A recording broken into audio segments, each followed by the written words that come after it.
जय श्री राम दोस्तों। जो लोग जीव की हत्या करते हैं, जीव की हत्या करके उसके मांस को खाते हैं, उसका भक्षण करते हैं, वो लोग राक्षस प्रवृत्ति के लोग। इससे भी बड़ा दुर्भाग्य है, अपने कर्म तो वो खराब करते ही हैं, अपने जीवन को नरक बनाते ही हैं, लेकिन वो एक सहारा लेते हैं धर्म के नाम पर, सहारा लेते हैं इष्ट देवी देवताओं के नाम पर। दोस्तों, अगर आपके परिवार में आपके परिवार सदस्य के साथ कोई गलती कर देता है, कहीं किसी चीज को लेके झगड़ा कर देता है, कहीं किसी चीज को गाली गलौज कर देता है, तो आप उसको मारने पर आतुर हो जाते हैं। और सोचिए, जिस जीव की आप हत्या करते हैं, क्या वो किसी की संतान नहीं है? क्या वो जीव नहीं है? जैसे आपको परमात्मा ईश्वर भगवान शिव ने बनाया, ठीक उसी प्रकार उसी भगवान ने उन जीवों को भी बनाया। और उन जीवों की हत्या करने का आपको किसने अधिकार दिया? क्या आप किसी मृत व्यक्ति को जीवित कर सकते हैं? नहीं कर सकते। तो आपको उनकी हत्या करने का किसने अधिकार दिया? आप अपने परिवार को ऐसा चाहते हैं कि कोई उनके बारे में कुछ कह भी ना दे, और आप दूसरों के परिवार सदस्य को आप उसकी हत्या कर देते हैं, आप उसको काट करके खाते हैं, मांस खाते हैं। ये कहाँ का न्याय है? जीव हत्या नहीं करनी चाहिए, क्योंकि जीव हत्या सनातन धर्म के किसी ग्रंथ में इस चीज को मान्यता नहीं दी जाती है। जब कभी मांस खाने वालों से बात करते हैं, उन्हें समझाने की कोशिश करते हैं, तो उनमें से बहुत से ऐसे मूर्ख व्यक्ति हैं जो कहते हैं कि अगर जीवों को मार कर नहीं खाया जाएगा तो पृथ्वी पर जगह नहीं रहेगी।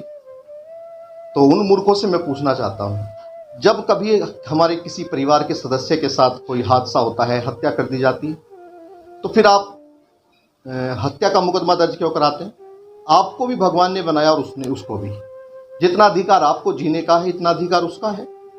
ऐसे लोगों को मैं बस यही कहना चाहूँगा कि सृष्टि जब भगवान ने बनाई तो आपको इंसान इसलिए बनाया कि आप अपने विवेक का, अपनी बुद्धि का इस्तेमाल करें, सदुपयोग करें, उसको अच्छी चीज़ों में लगाएं, ना कि गलत चीज़ों में। मैं भारत की सरकार से और उत्तर प्रदेश की सरकार से मैं निवेदन करना चाहूँगा कि मान्यवर, आप ऐसा एक कानून बनाइए इन बेसहारा, इन बेजुबान जानवरों के लिए, जीवों के लिए, जिनको हम अपने स्वार्थ के कारण, अपनी जीभ के स्वाद के कारण हमें अच्छा लगता है, हम उसको खा जाए। जो ये जीव बेचारे मानव रूपी राक्षस का शिकार बन रहे हैं, इनकी हत्या करने वाले पर कड़ी से कड़ी कार्रवाई हो सके तो उन पर हत्या का मुकदमा दर्ज हो। पशु क्रूरता जो एक्ट है उसको मोर मजबूती दीजिए, जिससे कोई भी जीव की हत्या ना कर पाए। जीव की हत्या करते हैं और फिर सीना ठोक करके बोलते हैं कि हाँ, हम जीव की हत्या करते हैं। आप अपने जीवन को नरक बना रहे हैं। आज जो आप कर रहे हैं जीवों के साथ, वो कल आपके साथ होगा।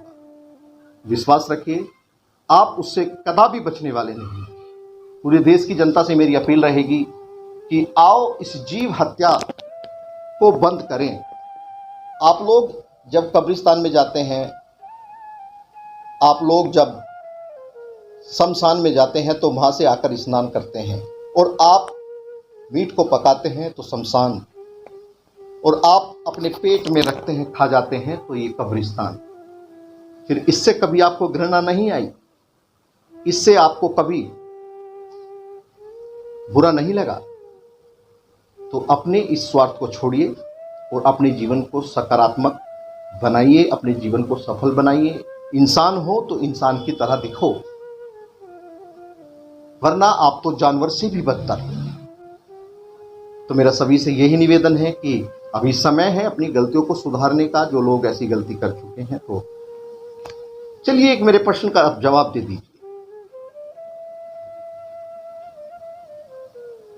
अगर मैं या कोई दूसरा आपके परिवार की बलि दे दे, अपने परिवार को कुशल करने के, तो आपको बुरा लगेगा या अच्छा?